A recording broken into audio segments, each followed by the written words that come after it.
నకరికల్ నియోజకవర్గంలో చిట్యాల మున్సిపల్ పరిధిలో ఉన్నటువంటి 12 వార్డులలో కూడా ప్రతి వార్డులో కూడా డెవలప్మెంట్ కార్యక్రమాలు శంకుస్థాపన కార్యక్రమానికి నేను మా స్థానిక శాసనసభ్యులు వివేచన్ గారు అలాగే డైరీ కార్పొరేషన్ చైర్మన్ అమిత్ గారు మేమందరం కూడా ఈరోజు ఈ కార్యక్రమాలకు అటెండ్ అయ్యి స్థానిక నాయకులతో ప్రజా పాలనలో ఈరోజు ఈ మున్సిపల్ పరిధిలో ఉన్నటువంటి ప్రజలందరికీ అభివృద్ధి జరగాలని వారికి ఉన్నటువంటి సమస్యలను కూడా తెలుసుకొని ఈ రోజు ఫంక్షన్ హాల్లో కార్యకర్తల సమావేశం ఏర్పాటు చేసుకున్నాం.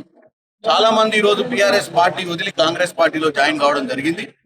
నేను ఈ రోజు ఒకటే చెప్తున్నా, కాంగ్రెస్ పార్టీ గత 10 సంవత్సరాలలో అధికారంలో ఉన్నటువంటి టిఆర్ఎస్ పాలన నచ్చకనే ప్రజాపాలన కావాలని కాంగ్రెస్ పార్టీ పాలన తెచ్చుకుంది. ఈ రోజు అటుపోతే పార్లమెంట్ ఎన్నికలు, తర్వాత హైదరాబాద్ లో జరిగినటువంటి 2 బై ఎలక్షన్లు, తర్వాత జరిగినటువంటి గ్రామ పంచాయతీ ఎన్నికలలో కాంగ్రెస్ ఘన విజయం సాధించింది. ఇప్పటికీ కూడా కేటీ రామారావు గారు పొద్దున్న లేస్తే మళ్ళీ మొదలు పెట్టిండు రాష్ట్ర పర్యటనని. సింబల్ లేదు కదా అని చెప్పి మాకే విజయం సాధించిండు, మళ్ళీ మాకే పట్టం కట్టిన తిరుగుతుంది. ఇప్పుడు 4-5 పరీక్షలల్లో ఫెయిల్ అయినోడు 6వ పరీక్షకు వస్తుడు. ఈసారి మా కార్యకర్తలకు కొద్దిగా ఏమన్నా అవగాహన రాహిత్యంగా ఎక్కడన్నా చిన్న తప్పిదాలలో 1-2 సీట్లు ఓడిపోయి ఉంటాయి. ఈసారి 12కు 12 ఈ రోజు చిట్యాల్లో గెలవాల్సినటువంటి పరిస్థితి ఉందని చెప్పి మేము ఇవాళనే ఆర్గనైజేషన్ చేసుకున్నాం. మా వీరేష్ అన్న అమిత్ గారికి కొన్ని బాధ్యతలు ఉపయోగించారు. అలాగే 12 మంది అబ్జర్వర్లను 12 వార్డులకు వేసినాం.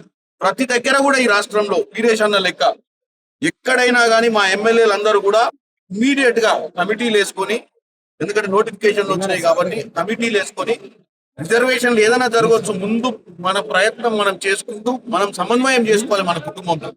ఇలా కాంగ్రెస్ పార్టీ మీద ప్రజలకు అభిమానం ఉంది. మన నాయకులే అందరూ సమన్వయం చేసుకొని ఎట్టి పరిస్థితుల్లో మనస్పర్ధాలు లేకుండా క్యాండిడేట్ ని సెలెక్ట్ చేసుకునే ప్రక్రియ చేసుకోవాలని ఇక్కడి నుంచి మెసేజ్ చేయడం జరిగింది. కాబట్టి మీరు చూస్తున్నారు, నీళ్లు నిధులు నియామకాల నినాదంతో వచ్చిన తెలంగాణను ఎట్లా తుంగలోకి దొక్కిందో ఈ రోజు కృష్ణా జలాల మీద కానీ గోదావరి జలాల మీద కానీ మన ప్రాజెక్టులు కాపాడుకునే ప్రయత్నం రేవంత్ రెడ్డి గారు చేస్తున్నారు. నిన్న దాని కితాబు జగన్ గారే ఇచ్చారు ఆంధ్రప్రదేశ్ లో. ఏమని? రేవంత్ రెడ్డి గారు వచ్చినాక మాకు రాయలసీమ లిఫ్ట్ ఇరిగేషన్ కి నీళ్లు వద్దలేవు, అంతకుముందు కేసీఆర్ ఉన్నప్పుడు బ్రహ్మాండంగా దోసుకొని వచ్చిన ఈ మధ్య దోసుకోనికి ఛాన్స్ లేదు, ఎందుకంటే రేవంత్ రెడ్డి టైట్ చేస్తున్నాడు. అంటే దీన్ని బట్టి చూస్తే అర్థమైంది, రేవంత్ రెడ్డి గారు ఈ రోజు తెలంగాణ బాగు కోసం, తెలంగాణ ప్రజల అభివృద్ధి కోసం, తెలంగాణ రైతుల సంక్షేమం కోసమే పనిచేస్తుంటూ. కాబట్టి ప్రజలు కూడా మా వెంట ఉన్నారు. ముందు ఏ ఎన్నికలు వచ్చినా మేము బ్రహ్మాండంగా గెలుస్తామని తెలియజేస్తాం.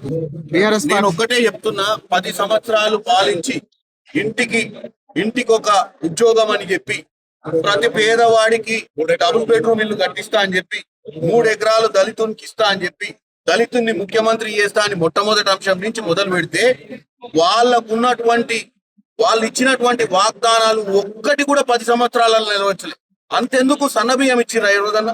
అంతెందుకు ఏ రోజన్నా ఇంద్రం ఇల్లు ఈ రోజు మనం కట్టిస్తున్న డబుల్ బెడ్రూమ్ ఇల్లు కట్టి పేదోళ్ళకి ఇచ్చినటువంటి దాఖలాలు లేవు. ఈ రోజు మా వీరేష్ అన్న ఈ నకరికల్ నియోజకవర్గం 3500 ఇల్లు ఇచ్చుడే కాదు, అన్ని గ్రౌండింగ్ చేసి కొన్ని ఆల్రెడీ శంకుస్థాపన ఖర్చు, కొన్ని ఆల్రెడీ గృహప్రవేశం కూడా అయిపోయినాయి.